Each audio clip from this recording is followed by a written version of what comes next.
여러분 안녕하십니까? 화요일 밤 KBS 아메리카 뉴스입니다.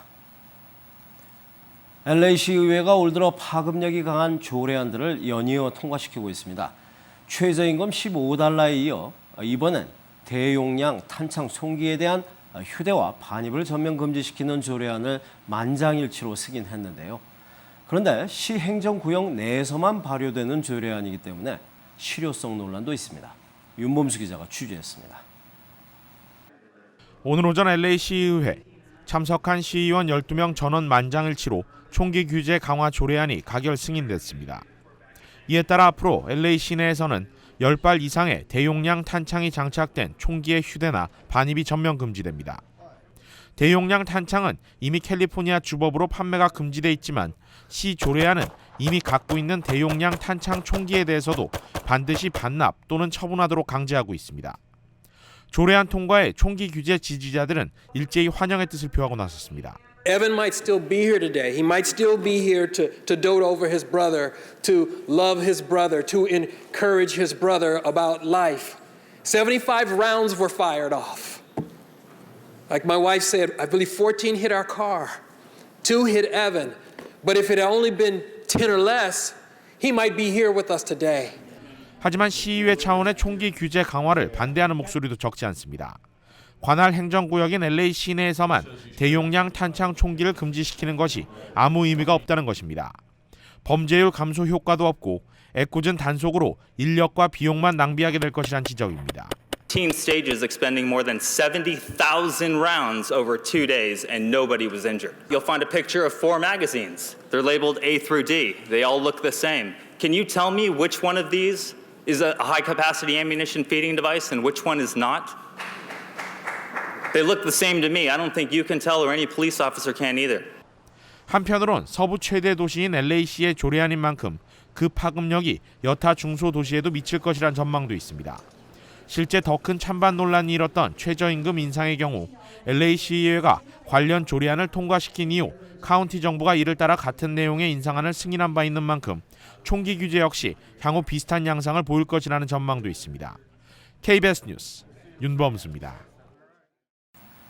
뉴욕 라과디아 공항이 개항 75년 만에 재개발 공사에 들어갑니다. 공항을 이용하는 승객들의 불만이 고조된 데 따른 것입니다. 뉴욕 김일강 통신원입니다. 뉴욕의 대표적인 공항 중 하나인 라과디아 공항. 승객들은 공항 측의 서비스에 불만을 토해냅니다. Dirty, cramped, hot, delayed. 라과디아 공항이 문을 연 것은 지금부터 75년 전인 지난 1940년. 그간 낡은 시설로 여행객들의 원성의 대상이었습니다. 이러한 라과디아 공항이 결국 재개발에 들어갑니다. It is a terrible front door entranceway to New York. It is a lost opportunity. It is almost universally decried as a poor representation of an airport, let alone a New York airport. You talk to people who went through LaGuardia, you hear all sorts of things. 앤드류 쿠오모 뉴욕 주지사와 조 바이든 부통령은 최근 이렇게 낡은 라과디아 공항을 페리와 철도가 연결된 최첨단 시설로 재건축할 것이라고 밝혔습니다. 총 예산은 $40억. JFK 공항과 라과디아 공항 그리고 뉴저지 뉴아크 공항 재개발 계획의 일환입니다. 10년간 $80억 예산이 들어갑니다. We want an airport that is a state-of-the-art facility. We want a globally renowned airport for the next century that is worthy of the name New York. 당국은 이번 재개발로 모두 18,000개의 새로운 일자리가 창출될 것으로 보고 있습니다. This new investment is expected to generate an additional 8,000 direct jobs and 18,000 total jobs in the region. Middle-class jobs, jobs you can raise a family on. And beyond the impact of construction and expansion, it's going to help grow the critical flow of commerce in and out of this city. 하지만 일각에서는 공항 재개발보다는 복잡한 뉴욕의 항로가 우선적으로 개선돼야 할 과제라고 지적합니다. 그것이 여객기 연발 연착의 1차적인 원인이 되고 있기 때문입니다. 지금까지 뉴욕이었습니다. 친구 집 앞에서 스쿠터를 타다가 실종된 8살의 여자 어린이가 캘리포니아 산타크루즈에서 결국 숨진 채 발견됐습니다. 경찰은 같은 지역에 살고 있는 15살 소년을 살인 혐의로 체포했습니다. 노승욱 기자입니다. 지난 26일 친구를 기다리며 집 앞에서 스쿠터를 타고 있던 매디슨 미들턴 양. 이것이 목격된 8살 소녀의 마지막 모습이었습니다. 경찰은 주민들에게 협조를 요청하며 대대적인 수색에 나섰지만 미들턴 양은 하루 만에 싸늘한 죽음으로 돌아왔습니다. 아직 사인은 밝혀지지 않았습니다. We are going to utilize the State Department of Justice to assist us with the processing of the crime scene. Forensic analysis, the autopsy will determine those results. At this point, we don't know. We just don't know. 사체가 발견된 곳은 정부 보조를 받는 예술가 마을의 한 쓰레기통. 미들턴 양은 어머니와 이 마을에서 오랫동안 거주해 왔습니다. 용의자는 같은 마을에 살던 15세 소년. 이번 사건과 관련해 현재 살인 혐의로 구속된 상태입니다. We have people in the complex who saw the individual. As far as what they actually saw him do, I don't know. But we do have people that we will be interviewing. 경찰 당국은 이번 사건으로 인한 황색 경보는 발효하지 않았는데 이유는 이 사건이 납치 규정 기준에 맞지 않아서라고 밝혔습니다. KBS 뉴스 노수욱입니다.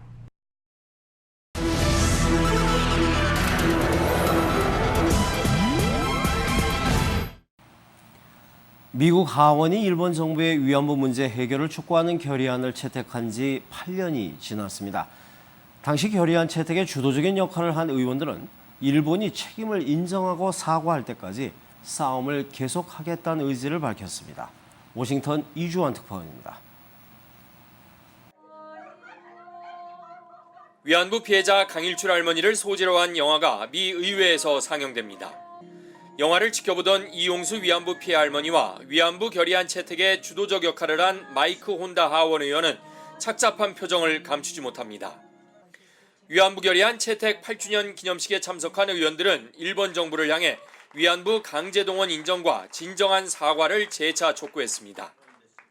성노예, an apology to return to them their dignity, their spirit. Say the fight goes on and it will continue until this chapter of history has been fully acknowledged by Japan. 지난 13일 미국 캘리포니아 연방법원에 제기된 위안부 피해 배상 소송도 속도를 내고 있습니다. 2명의 위안부 피해 할머니가 일본 정부와 기업, 언론들을 상대로 낸 소송은 명예훼손에 대한 사과와 함께 피해 배상을 주요 내용으로 담고 있습니다. 과거의 범죄가 아니라 현재 진행 중인 범죄입니다. 다시 말해서 어떤 이 위안부 할머니들을 자발적인 매춘부라고 부르는 그 자체가 그건 상당한 명예훼손이고. 다음 달 아베 총리의 종전기념 담화를 앞두고 위안부 문제 해결을 촉구하는 압박은 전방위로 더욱 거세지는 분위기입니다. 워싱턴에서 KBS 뉴스 이주환입니다. 일본 자민당이 군 위안부 강제 연행을 전면 부정하는 제안서를 내놓았습니다. 이번엔 지난 1993년 고노다마 발표 당시에 관련 사실을 인정한 그 발언 내용까지 문제 삼고 있습니다. 도쿄 윤석호 특파원입니다. 일본의 명예를 회복한다는 명분으로 자민당이 설치한 특명위원회, 아베 총리에게 군 위안부 문제를 담은 제안서를 제출했습니다.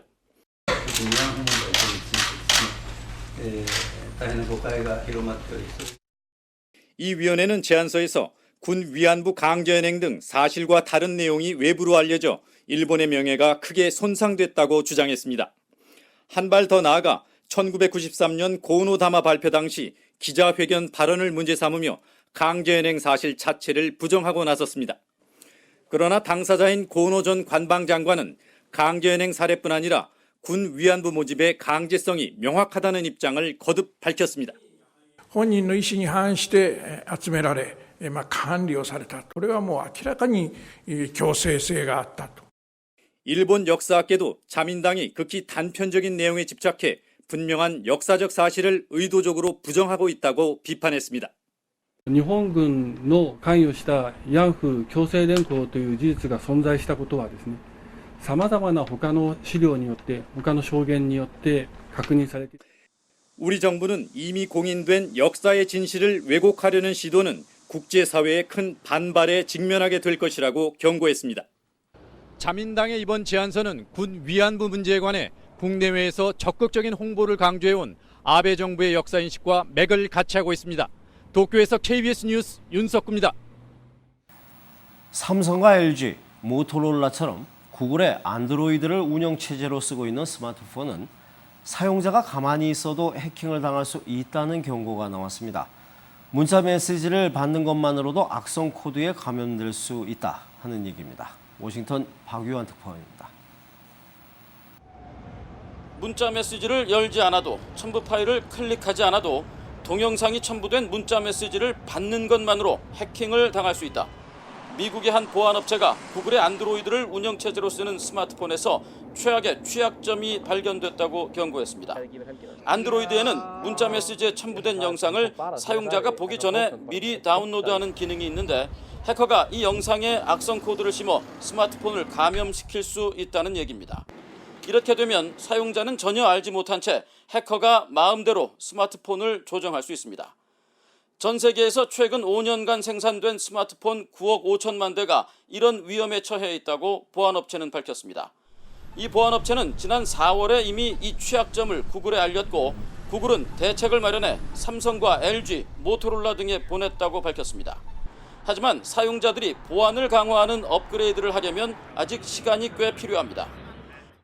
이렇다 할 피해 사례가 아직 나오진 않았습니다만 사용자들의 불안을 줄이기 위해 스마트폰 제조사들의 발빠른 대처가 필요하게 됐습니다. 워싱턴에서 KBS 뉴스 박유한입니다. 북한이 오는 10월 노동당 창건 기념일에 장거리 미사일 발사 가능성을 배제하지 않았습니다. 북한은 이미 핵 보유국이라면서 일방적인 핵 포기를 전제로 한 대화엔 응하지 않겠다는 입장도 밝혔습니다. 박에스터 특파원입니다. 북한 유엔 대표부가 일부 외신 기자들만 부른 기자회견. 오는 10월 10일 노동당 창건 기념일에 장거리 미사일을 발사할 수 있느냐는 질문에 가능성을 배제하지 않는다고 밝혔습니다. We are free to do whatever we want, right? We are not bound by any treaty or any obligations of any sort. 장차석 대사는 또 북한은 이미 핵 보유국으로 이란과는 상황이 다르다며 일방적 핵 포기를 전제로 한 어떤 대화도 하지 않겠다고 말했습니다. 이에 앞서 지재룡 주중 북한 대사도 1년 반 만에 기자회견을 열어 북한의 핵 보유는 미국의 적대시 정책에 대한 생존 수단이라고 강조했습니다. 미국의 북한 전문 웹사이트 38로스는 최근 촬영한 위성사진을 통해 북한이 지난 2012년 은하 3호를 발사한 동창리 로켓 발사장의 증개축 공사를 완료한 것으로 분석했습니다. 장거리 발사체 발사 준비를 하고 있다는 것입니다. 최근 미국과 중국이 이끈 이란 핵협상 타결을 계기로 미, 중 간 공조에 의한 북한 핵협상 압박이 가중되고 있습니다. 이런 기류에 대처하기 위해 북한이 무력 시위 가능성, 핵포기 불가 입장 등을 공표한 것으로 풀이됩니다. 뉴욕에서 KBS 뉴스 박에스더입니다. 오늘 뉴욕 증시는 중국 우려가 다소 완화된 가운데 유가가 강세를 보인 데 따라 상승했습니다. 원달러 환율은 1,158원 80전입니다.